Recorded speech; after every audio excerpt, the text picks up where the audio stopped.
আন্দোলনকারী ডাক্তারদের উপর হামলা হলো, প্রাণেরও আশঙ্কা রয়েছে।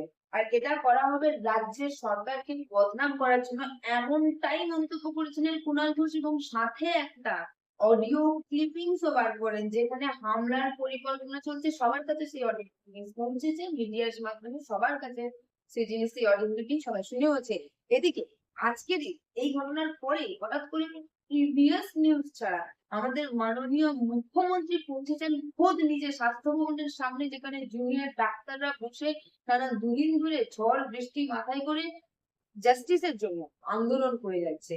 আর এখন এই মুহূর্তে সন্ধ্যেবেলা আপনাদের কাছে যখন আমি খবরটা জানাচ্ছি, সেই মুহূর্তে ডাক্তাররা এই মুহূর্তে রয়েছে কালীগঞ্জ মাননীয় মুখ্যমন্ত্রীর বাসভবনের সামনে বৈঠকের আর্জিতে, বৈঠকের যে আর্জি করেছিল ডাক্তাররা, সেখানে আশ্বাস দিয়ে মাননীয় মুখ্যমন্ত্রী দুপুরে ডাক্তারের সাথে দেখা করে বলেছিলেন, আপনাদের দাবি আমি মানবো, আমাদের সময় দিন, আপনাদের সব দাবি আমি রাখবো, দোষীরা শাস্তি পাবে, আমরা বৈঠক করব।